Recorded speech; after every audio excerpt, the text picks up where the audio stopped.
weak si Marcos, strong si Duterte. Meron tayong kinakaharap ngayon sa krisis sa enerhiya. Nagkaroon din tayo ng kinaharap noong ikaw din ang mayor, pandemic. Papaano mo i-rate? Si PRRD, mabilis ang aksyon, mabilis ang kilos. Ang leader noon,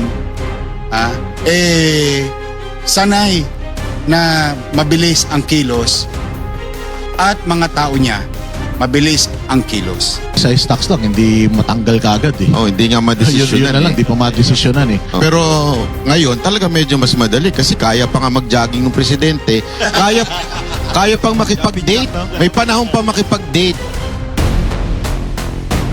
Alas 9 ng gabi, manonood ka na. Yung napag-usapan kanina, para kinabukasan i-implement. Bakit ko ikinukwento yun? Mahalaga kasi yun. Yung mabilis ang aksyon, mabilis ang kilos. Why? Kaya ko nasabing mas mahirap nung COVID-19 kasi economically affected tayo tapos may threat sa buhay ng tao. Meron tayong kinakaharap ngayon sa krisis sa enerhiya, sa gasolina. Nagkaroon din tayo ng kinaharap noong ikaw din ang mayor, pandemic. Oo, papaano mo i-rate? Or alin ang sa tingin mong mas mahihirapan ka doon sa pandemic o ngayon? Kasi Mahirap yung pandemic. You know, kami nila PRRD. Ito sabi ko naman sa inyo, I have to give credit where it's due. Si PRRD, alam ba, maga ngayon, di ba? Maga.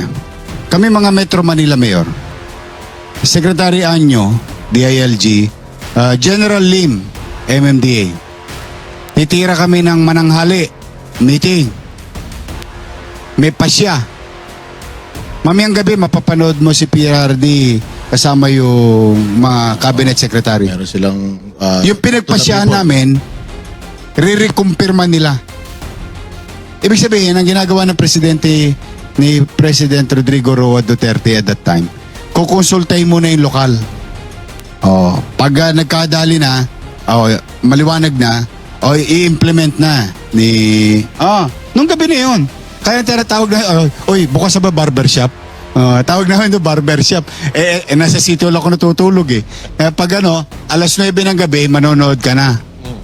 Yung napag-usapan kanina, para kinabukasan i-implement. Bakit ko ikinukwento yun? Mahalaga kasi yun. Yung mabilis ang aksyon, mabilis ang kilos. Why? Kaya ko nasabing mas mahirap nung COVID-19 kasi economically affected tayo tapos may threat sa buhay ng tao. Tapos walang playbook. Walang playbook. Okay? Ngayon, ito ba'y minamaliit ko, itong crisis na ito ngayon, yung oil crash? Hindi. Kaya lang may playbook to. 1973. nangyari na to 73 o 79. Basta 1970s, may playbook na to sa mundo. Yung OPEC ba yun? O APEC? nagkaroon ng OPEC, yeah. Oo, di ba?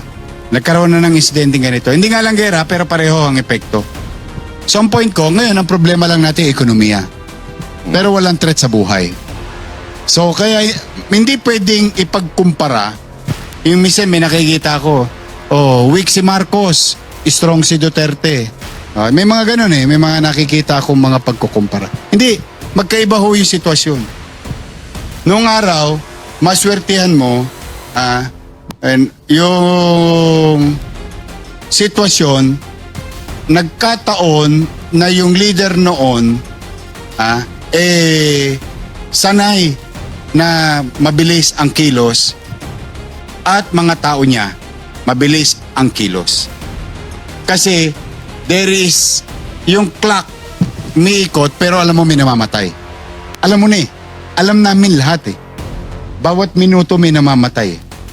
Dito, kailangan maging maingat ang pagpasya sa ekonomiya kasi hindi ka naman pwedeng agad-agad na re-responde, magre-react on economic policy na nakalatag na at meron ng magandang resulta.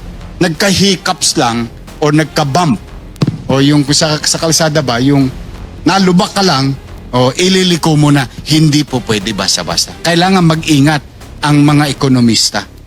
Oh, yun ang difference itong sitwasyon. Tapos, ulitin ko, nung pandemya, walang playbook. Larga tayo ng larga. Ngayon may playbook naman. Yung meron tayong gabay at susundan. Sa kasi nangyari na rin. Agree naman ako sa inyo, Yorme, na mas mahirap noon panahon ng COVID. Mahirap. I cannot imagine PRRD managing the country at 100 million. But because you know it very well. Ako nga, mayor lang eh. Nakita mo yung dingding ko, di ba? Alam mo kung nasaan yung patay? May nakatago yung data nun, di ba? Yung, ito, patay ngayon, 3, 4. Ito, buong Pilipinas, may namamatay araw-araw. Ikaw, presidente, uuwian ka ng ganon data araw-araw. Para kang sisilihan ng wepax mo nun. Oh, dahil hindi ka talaga mapapakali. Oo, pero ngayon talaga medyo mas madali kasi kaya pa nga mag-jogging ng presidente. Kaya pang makipag-date. May panahon pa makipag-date. Ay, noong panahon ni PRRD, nakakagulat din yun dahil sinabi ni Yorme, sa gabi kagad, solve na agad yung problema.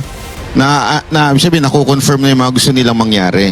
Ito nga, yung ang excise tax lang, hindi matanggal kaagad eh. Oh, hindi nga madesisyonan. Yun na lang, di pa madesisyonan eh. Oo. Kaya nga, Yorme, kung sa tingin mo, Pero ulitin ko para lang naman I have to give credit where it's due. Hindi madaling magpasya pag economic policy. Correct. But anyway. Hindi talaga. I have to, kasi may mga ekonomista, baka mamaya alam naman nilang, alam ko yung ibig kong sabihin.